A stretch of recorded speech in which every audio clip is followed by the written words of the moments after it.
ভাবুন তো, যদি এক মা নিজের মৃত্যুর আগে এমন একটা প্রমাণ রেখে যান যা চিতার আগুনেও পড়ে না, আর সেই প্রমাণই তার খুনিদের জেলে পাঠিয়ে দেয়। বন্ধুরা, আজকের গল্পটা শুধু একটা গল্প নয়, এটা এমন এক সত্য যা আপনাকে ভেতর থেকে নাড়িয়ে দেবে। আপনারা এই গল্পটি কোথা থেকে দেখছেন কমেন্টে অবশ্যই জানাবেন। আর মন দিয়ে শেষ পর্যন্ত দেখুন, কারণ শেষটা আপনাকে স্তব্ধ করে দেবে। মায়ের চিতায় শুয়ে থাকা অবস্থায় পক্ষাঘাতগ্রস্ত বাবার নজর পড়ল শাড়ির আঁচলে বাঁধা একটি গিঁটে। গিট খুলতেই বেরিয়ে এলো মৃত্যুর এমন এক বার্তা, তা পড়ে সেই অসহায় বাবাও পায়ে দাঁড়িয়ে গেলেন। একজন মা তার পুরো জীবনটাই সন্তানের জন্য উৎসর্গ করে দিয়েছিলেন। সেই মাকেই তার নিজের ছেলে আর বৌমা মেরে ফেলার ষড়যন্ত্র করে। কিন্তু মৃত্যুর মুখে দাঁড়িয়েও সাবিত্রী দেবী এমন এক প্রমাণ রেখে যান যা চিতার আগুনেও পড়ে না। আর সেই শেষ গীতটি হয়ে ওঠে ন্যায় বিচারের সবচেয়ে বড় সাক্ষী। নিজের ছেলেদের ভয়ঙ্কর বিশ্বাসঘাতকতার এক হৃদয় বিদারক গল্প। মানুষ সারা জীবন যেসব দেয়াল গড়ে তোলে, নিজের রক্ত ঘাম জল করে, যে বাড়ির প্রতিটি ইটকে স্বপ্ন দিয়ে জোড়ে, বৃদ্ধ বয়সে সেই বাড়িটাই যখন ঠান্ডা, নিষ্ঠুর আর ভয়ঙ্কর জায়গায় পরিণত হয়, তখন আত্মা কেঁপে ওঠে। সেই সময় মানুষ মৃত্যুকে ভয় পায় না, ভয় পায় আপনজনের সেই নিষ্ঠুরতা আর অবহেলাকে, যা প্রতিদিন তাকে একটু একটু করে মেরে ফেলে।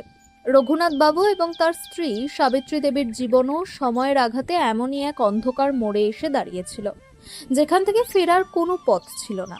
শহরের মাঝখানে অভিজাত এলাকায় দাঁড়িয়ে থাকা তাদের সেই দুতলা বাড়ি, যার দাম এখন কয়েক কোটি টাকা, আজ সেই বাড়িটাই তাদের জন্য মৃত্যুর কুয়ো হয়ে উঠেছিল।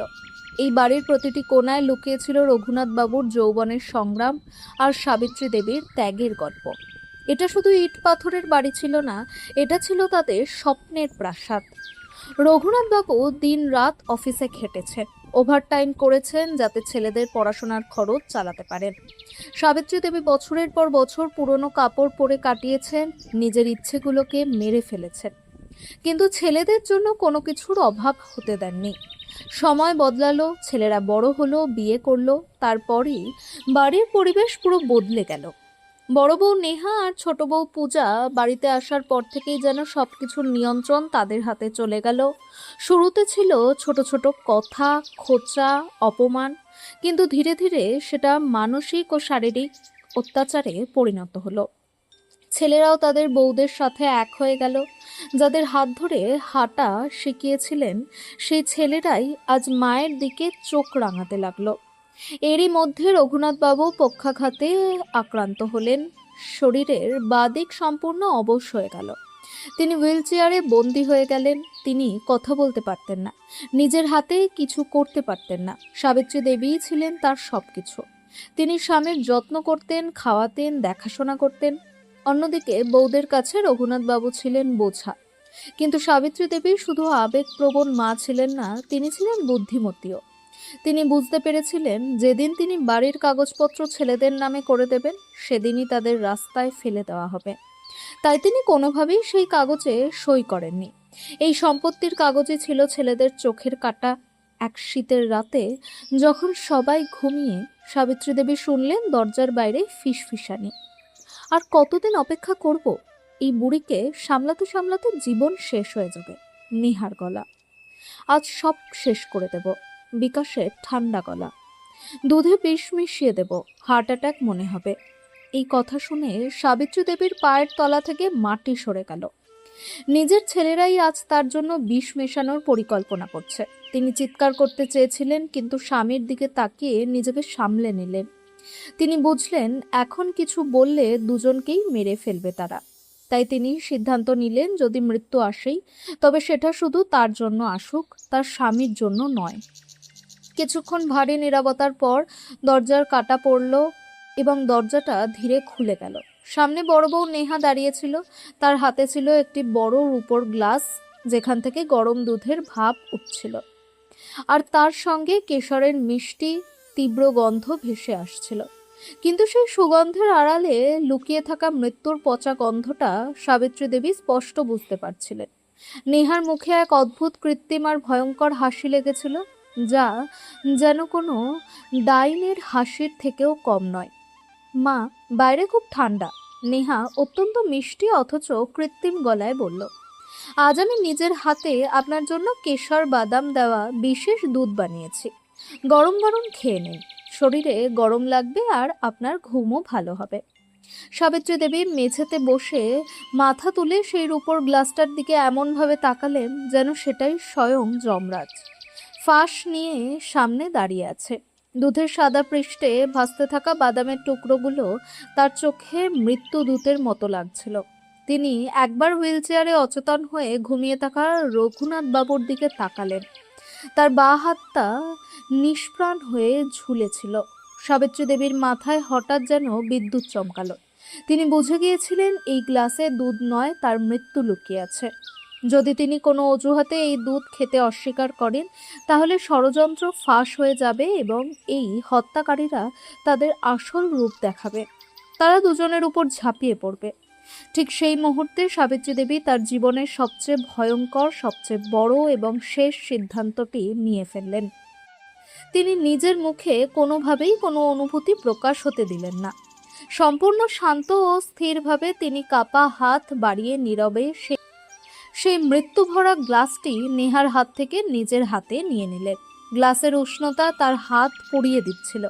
আমি খেয়ে নেব, তুমি যাও, গিয়ে ঘুমাও, সাবিত্রী দেবী একেবারে শান্ত ঠান্ডা গলায় বললেন। সাবিত্রী দেবীর এই স্বাভাবিক আচরণে নেহা এক মুহূর্ত থমকে গেল। সে হয়তো কোনো তর্ক বা অস্বীকারের আশা করেছিল, কিন্তু যখন দেখল সাবিত্রী দেবী শান্তভাবে গ্লাস নিয়ে নিলেন, তখন তার মুখে এক নিষ্ঠুর বিজয়ের হাসি ফুটে উঠল। সে কিছু না বলে ঘুরে দাঁড়ালো এবং বাইরে থেকে দরজা বন্ধ করে চলে গেল। দরজা বন্ধ হওয়ার সাথে সাথেই এবং নেহার পায়ের শব্দ দূরে মিলিয়ে যেতেই সাবিত্রী দেবীর ধৈর্যের বাঁধ ভেঙে গেল। তার শুকনো চোখ থেকে অশ্রুর প্রবল ধারা বেরিয়ে এলো। তিনি মেঝেতে বসে হাউ হাউ করে কাঁদতে চেয়েছিলেন, কিন্তু নিজের কণ্ঠস্বর তিনি গলারই চেপে ধরলেন। সময় খুব কম ছিল, যে কোনো মুহূর্তে বিষ কাজ করা শুরু করতে পারে। তিনি গ্লাসটা পাশে টেবিলে রেখে টলতে টলতে ঘরের কোনায় রাখা পুরনো লোহার আলমারির দিকে এগোলেন। আলমারি খুলে পুরনো জিনিসের আড়াল থেকে একটি লাল রঙের কলম আর ডায়েরির ছেঁড়া একটি পৃষ্ঠা বের করলেন। তার হাত এতটাই কাঁপছিল যে কলম ধরা কঠিন হয়ে পড়েছিল। মৃত্যু যেন তার সামনে দাঁড়িয়েছিল, তার কালো ছায়া তাকে গ্রাস করতে এগিয়ে আসছিল। কিন্তু সেই ভয়ের থেকেও তার ভেতরে জ্বলছিল অপরাধীদের শাস্তি দেওয়ার আগুন। তিনি আলমারির দরজার উপর কাগজটি রেখে নিজের জীবনের সবচেয়ে ভয়ঙ্কর, সবচেয়ে বেদনাদায়ক এবং শেষ সত্যটি লিখতে শুরু করলেন। লাল কালিতে তিনি এক একটি শব্দ স্পষ্টভাবে লিখলেন। তিনি লিখলেন কিভাবে তিনি সব কথা শুনেছেন, কিভাবে বিকাশ বিষের ব্যবস্থা করেছে, আর কিভাবে তার নিজের ছেলে ও বউরা মিলে তাকে বিষ খাইয়ে মারার ষড়যন্ত্র করেছে। এরপর তিনি সবচেয়ে বড় সত্যটি লিখলেন। এই বাড়ির আসল কাগজপত্র এবং তার শেষ উইল বাড়ির পেছনের উঠোনে থাকা পবিত্র তুলসী গাছের নিচে একটি লোহার বাক্সে পুঁতে রাখা আছে। আর সেই উইলে স্পষ্ট লেখা, তার মৃত্যুর পর এই বাড়ি ও সমস্ত সম্পত্তি শহরের একটি বড় অনাথ আশ্রমকে দান করা হবে। তার এই লোভী ছেলেরা একটি টাকাও পাবে না। চোখের জলে ভেজা সেই কাগজটি তিনি ছোট করে ভাঁজ করলেন।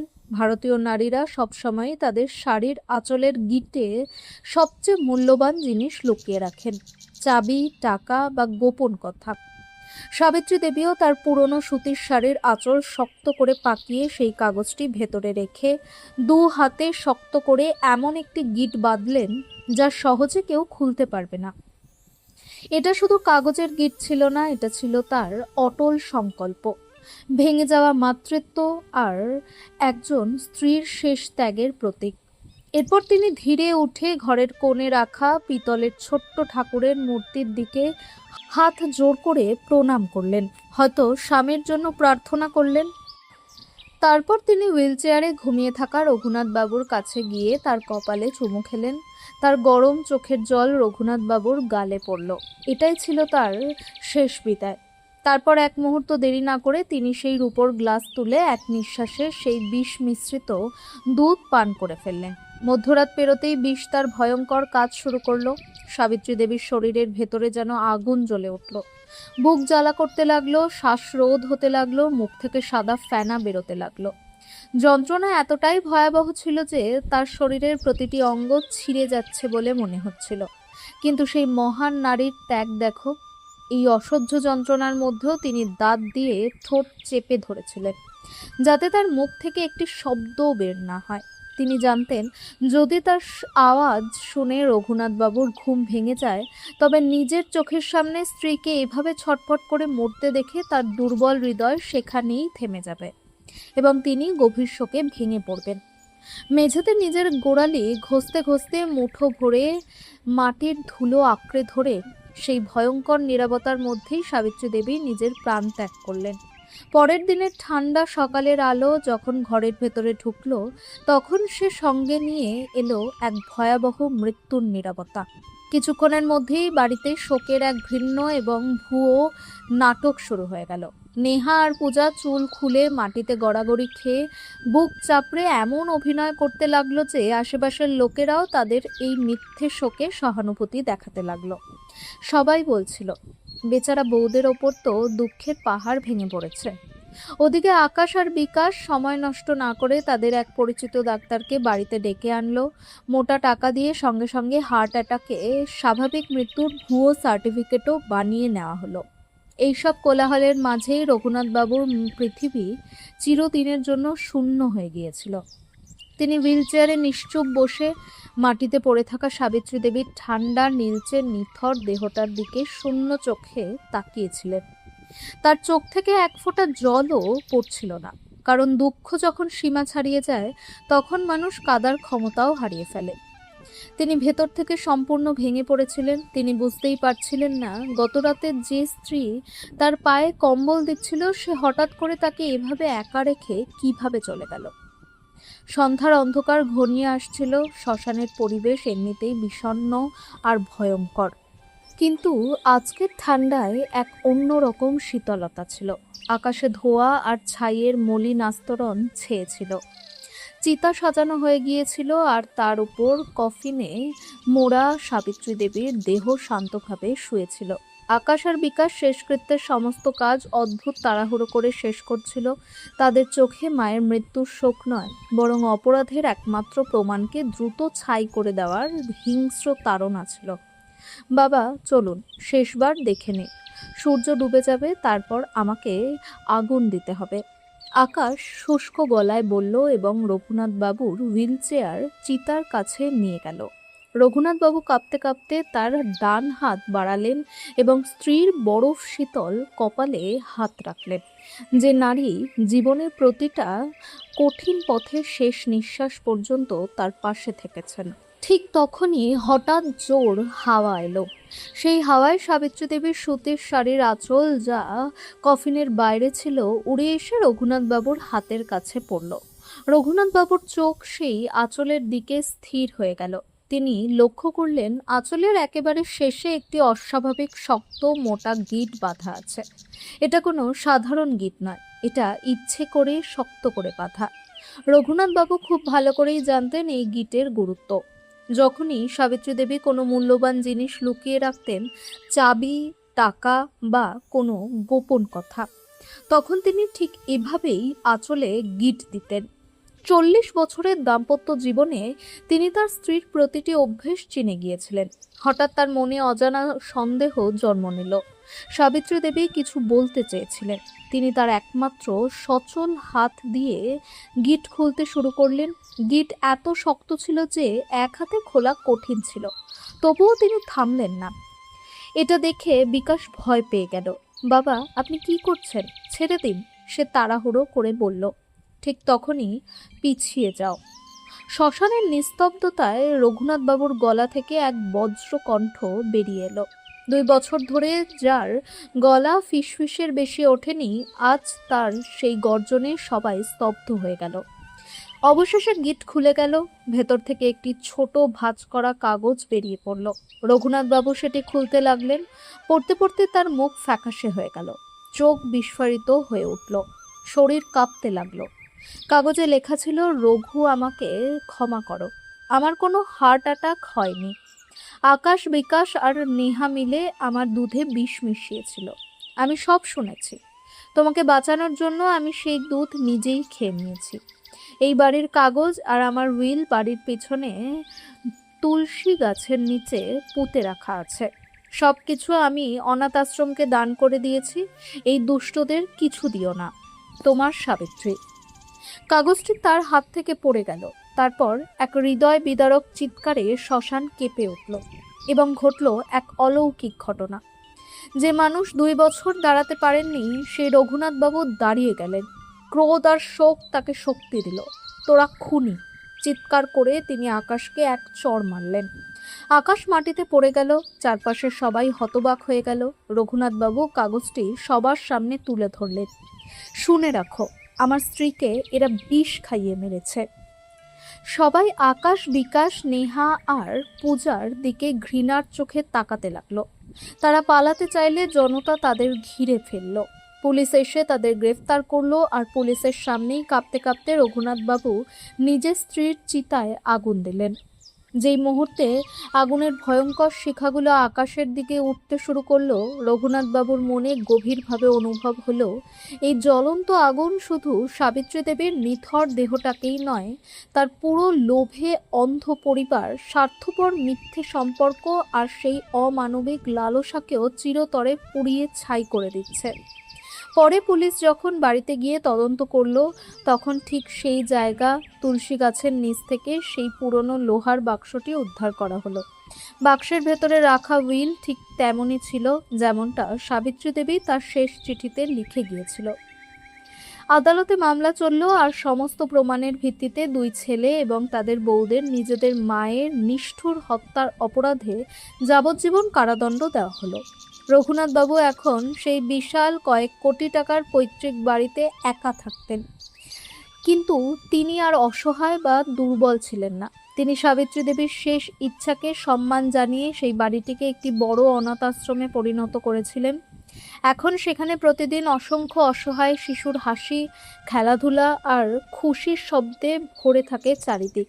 সাবিত্রী দেবীর শাড়ির আঁচলে সেই শেষ শক্ত গিট শুধু একটি ভয়ঙ্কর ষড়যন্ত্রের মুখোশই খুলে দেয়নি, বরং লোভ আর জঘন্য অপরাধের ওপর দাঁড়িয়ে থাকা এক ভাঙা পরিবারের চিহ্নটুকুও মুছে দিয়েছে। সেই গিটটা শুধু সুতোয় বাঁধা একটা গিট ছিল না, এটা ছিল একজন মায়ের নিঃস্বার্থ ভালোবাসা আর একজন স্ত্রীর অসীম যন্ত্রণার জীবন্ত দলিল, যা সমাজের সামনে ন্যায় বিচারের এক অমোচনীয় দৃষ্টান্ত স্থাপন করেছে। এই গল্পের শিক্ষা খুবই গভীর এবং মন কাঁপিয়ে দেওয়ার মতো। এটা শুধু একটা গল্প নয়, এটা মানুষের সম্পর্কের বাস্তবতার আয়না। প্রথম এবং সবচেয়ে বড় শিক্ষা হলো, লোভ মানুষকে এতটাই অন্ধ করে দেয় যে সে নিজের রক্তের সম্পর্কও ভুলে যায়। যখন টাকা আর সম্পত্তি সম্পর্কের চেয়ে বড় হয়ে যায়, তখন মানবতা হারিয়ে যায় আর মানুষ পশুর মতো হয়ে ওঠে। মা বাবার ত্যাগ কখনোই অবহেলা করা উচিত নয়। যারা নিজেদের পুরো জীবন সন্তানদের জন্য উৎসর্গ করে দেন, তাদের অপমান করা বা তাদের সঙ্গে অন্যায় করা সবচেয়ে বড় পাপ। এ ধরনের কাজের ফল সবসময় ভয়ঙ্কর হয়। সত্য আর ন্যায় কখনো চাপা পড়ে না। যতই চালাকির সঙ্গে ষড়যন্ত্র করা হোক না কেন, একদিন সত্য সামনে আসবেই। যেন সাবিত্রী দেবীর সেই শেষ গীত সব সত্য উন্মোচন করে দিয়েছিল। এই গল্প আমাদের এটাও শেখায়, কঠিন সময়ে ধৈর্য আর বুদ্ধিমত্তাই সবচেয়ে বড় শক্তি। সাবিত্রী দেবী আবেগে ভেসে কোনো হট্টগোল করেননি, কাউকে ডাকেননি, বরং এমন এক সিদ্ধান্ত নিয়েছিলেন যার মাধ্যমে অপরাধীরা শাস্তি পায়। আসল সম্পদ টাকা নয়, ভালো শিক্ষা, মূল্যবোধ আর সম্পর্কের সততাই প্রকৃত সম্পদ। যদি মানুষের ভেতরে মানবতা না থাকে, আসলে কোটি টাকার সম্পত্তিও অর্থহীন হয়ে যায়। কর্মফল একদিন না একদিন ফিরে আসেই। যে অন্যের জন্য গর্ত খোঁড়ে, সে নিজেই সেই গর্তে পড়ে। এই গল্প আমাদের মানুষ হতে শেখায়, সম্পর্কের মূল্য বুঝতে শেখায় আর লোভ থেকে দূরে থাকতে শেখায়। বন্ধুরা, এটাই ছিল আজকের গল্প। আশা করি আপনাদের ভালো লেগেছে। গল্পটি ভালো লাগলে ভিডিওটিতে লাইক দিন, শেয়ার করুন আর আমাদের চ্যানেলে নতুন হয়ে থাকলে অবশ্যই সাবস্ক্রাইব করুন, যাতে আমার পরবর্তী প্রতিটি গল্প সবার আগে আপনাদের কাছে পৌঁছে যায়। ধন্যবাদ।